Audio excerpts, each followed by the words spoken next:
भी कुछ जय हिंद। मेरे इस प्यारे यूट्यूब चैनल पे स्वागत है। तो आप लगातार देख रहे हैं कि मेरे इस प्यारे यूट्यूब चैनल से जीके जीएस का सीरीज मिल रहा है जो सभी परीक्षाओं के लिए इंपॉर्टेंट है, खासकर बिहार पुलिस, बिहार दरोगा, बिहार एसएससी जैसे एग्जामों के लिए। तो एक मोटिवेशनल कोट के साथ इस हिस्ट्री के इंपॉर्टेंट क्वेश्चंस की क्लास की शुरुआत करते हैं कि रख हौसला वो मंजर भी आएगा, प्यासे के पास चलकर समंदर भी आएगा, थक के ना बैठे मंजिल के मुसाफिर, मंजिल भी मिलेगी और मंजिल मिलने का मज़ा भी आएगा। मेहनत करते रहिए, थक के हारना नहीं है, बैठना नहीं है। अपने जिस एग्ज़ाम को टारगेट किया है उसके प्रति धीरे धीरे छोटे छोटे लक्ष्य को प्राप्त करते हुए हम अपने लक्ष्य की ओर आगे बढ़ेंगे। तो चलिए, आज की इस सीरीज में हम लेकर आए हैं हिस्ट्री के इंपॉर्टेंट क्वेश्चंस और बहुत ही कम समय में हम इसे देखने वाले हैं। तो पहला हमारा सवाल कहता है कि मध्यकालीन भारत की पहली महिला शासिका कौन थी। तो मध्यकालीन भारत की पहली महिला शासिका थी रजिया सुल्तान। भारत की पहली महिला शासिका कौन थी? रजिया सुल्तान। सेकंड नंबर सवाल कहता है कि पल्लवों की राजभाषा क्या थी। तो पल्लवों की राजभाषा संस्कृत थी। पल्लवों की राजभाषा कैसी थी? तो संस्कृत थी। चलिए, थर्ड नंबर प्रश्नों की ओर आगे बढ़ते हैं। हमारा थर्ड नंबर सवाल कहता है कि राजपूत काल कब से कब तक माना जाता है। तो राजपूत काल 6ठी सदी से लेकर 12वीं सदी तक माना जाता है। राजपूत काल कब से कब तक माना जाता है? तो 6ठी सदी से लेकर 12वीं सदी तक। उसके बाद चौथा हमारा सवाल कहता है कि 712 ईस्वी में सिंध पर मोहम्मद बिन कासिम के आक्रमण के समय वहां का शासक कौन था। तो वहां का शासक दाहिर था। 712 ईस्वी में जब सिंध पर मोहम्मद बिन कासिम आक्रमण किया था, सिंध का राजा कौन हुआ था? तो दाहिर हुआ करता था। चलिए आगे बढ़ते हैं।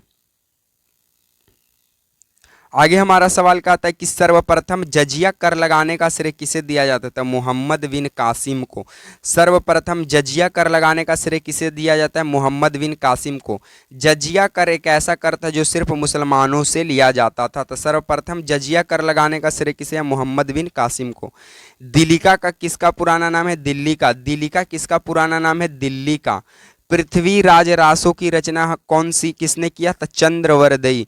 पृथ्वीराज रासो की रचना किसने किया? चंद्रवरदई। बहुत इंपॉर्टेंट है, MVVI क्वेश्चन है ये एग्जाम के लिए। चलिए आगे बढ़ते हैं। आगे बोलता है कि प्रसिद्ध दिलवाड़ा जैन मंदिर कहाँ स्थित है? माउंट आबू पर। प्रसिद्ध दिलवाड़ा जैन मंदिर कहाँ है? माउंट आबू। प्रसिद्ध दिलवाड़ा का जैन मंदिर कहाँ है? माउंट आबू। खजुराहो में स्थित मंदिरों का निर्माण किसने करवाया? चंदेल शासकों ने। खजुराहो में स्थित मंदिरों का निर्माण किसने करवाया? चंदेल शासकों ने। चलिए आगे बढ़ते हैं। आगे बोलता है कि 2.5 दिन का झोपड़ा किससे संबंधित है? तो मस्जिद से संबंधित है। 2.5 दिन का झोपड़ा किससे संबंधित है? मस्जिद से संबंधित है। महमूद गजनबी ने भारत पर कितने बार आक्रमण किया? तो 17 बार। महमूद गजनबी ने भारत पर कितना बार आक्रमण किया? 17 बार। ये महमूद गजनबी जो फिल्म नहीं है गजनी, ओकरे जैसा नहीं पगला था। तो महमूद गजनबी ने भारत पर कितनी बार आक्रमण किया? 17 बार। चलिए आगे बढ़ते हैं। आगे सवाल कहता है कि सोमनाथ मंदिर पर मोहम्मद बिन गजनवी ने आक्रमण के समय गुजरात का शासक कौन था? तब भीमदेव था। सोमनाथ मंदिर जो गुजरात में पड़ता है, और जब जिस वक्त सोमनाथ मंदिर पर मोहम्मद बिन गजनवी आक्रमण किया था उस वक्त गुजरात का शासक कौन था? तब भीमदेव था। चलिए आगे बढ़ते हैं। आगे बोलता है कि महमूद गजनबी का प्रसिद्ध आक्रमण कौन सा था? तो सोमनाथ मंदिर पर आक्रमण। महमूद गजनबी का प्रसिद्ध आक्रमण कौन सा था? तो सोमनाथ मंदिर पर आक्रमण। चलिए आगे बढ़ते हैं। आगे बोलता है कि मोहम्मद गजनवी ने गुजरात के प्रसिद्ध सोमनाथ मंदिर को कब लूटा? तो 1025 से 26 में। महमूद गजनबी ने गुजरात के प्रसिद्ध सोमनाथ मंदिर को कब लूटा था? तो 1025 ईस्वी से लेकर 1026 ईस्वी के आसपास लूटा था, इसी के बीच में। 15वां नंबर सवाल कहता है कि किस नाटक के कुछ अंश 2.5 दिन का झोपड़ा नामक मस्जिद पर लिखा है? तो हरी केली। किस नाटक के कुछ अंश 2.5 दिन के झोपड़ा नामक मस्जिद पर लिखा है? तो हरी केली। चलिए आगे बढ़ते हैं।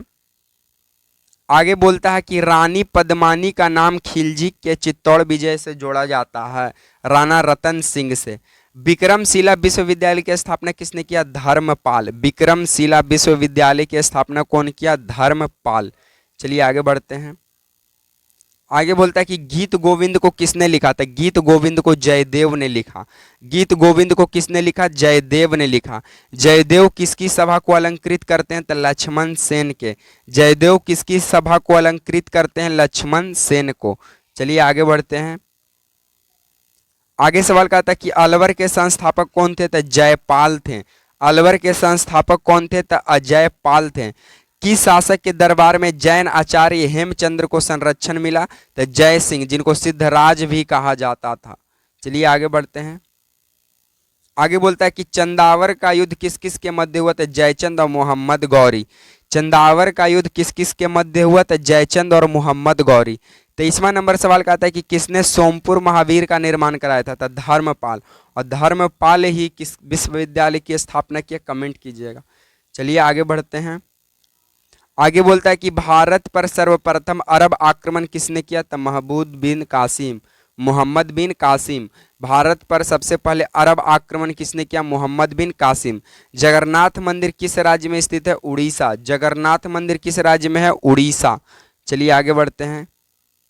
आगे बोलता है कोणार्क का सूर्य मंदिर का संस्थापक कौन है? तो नरसिंह। कोणार्क का सूर्य मंदिर का संस्थापक कौन है? नरसिंह। ब्लैक पगोडा कहाँ स्थित है? कोणार्क में। ब्लैक पगोडा कहाँ स्थित है? कोणार्क में। चलिए आगे बढ़ते हैं। आगे सवाल कहता है कि लिंगराज मंदिर कहाँ स्थित है? तो भुवनेश्वर, तमिलनाडु। लिंगराज मंदिर कहाँ है? भुवनेश्वर।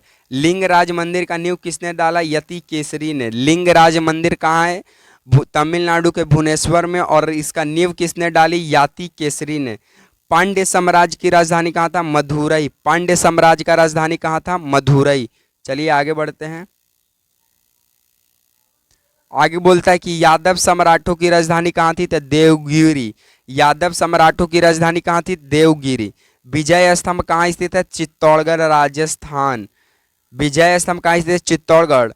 तो चित्तौड़गढ़ कहाँ है? राजस्थान में। रजिया बेगम को सत्ता से हटाने में किसका हाथ था? तुर्कों का। रजिया बेगम को सत्ता से हटाने में किसका हाथ था? तुर्कों का। तो आप देखे होंगे कि इस चैनल पर जीके जीएस का सीरीज का कैसा डिस्कशन किया जा रहा है। अगर वीडियो पसंद आता है तो लाइक, शेयर एंड सब्सक्राइब करना ना भूलें। इसी तरह के आपको रोज सीरीज चाहिए तो आप मेरे चैनल को सब्सक्राइब कर सकते हैं। इसी तरह के सीरीज के साथ मिलेंगे नेक्स्ट वीडियो में। तब तक के लिए आप सभी को जय हिंद।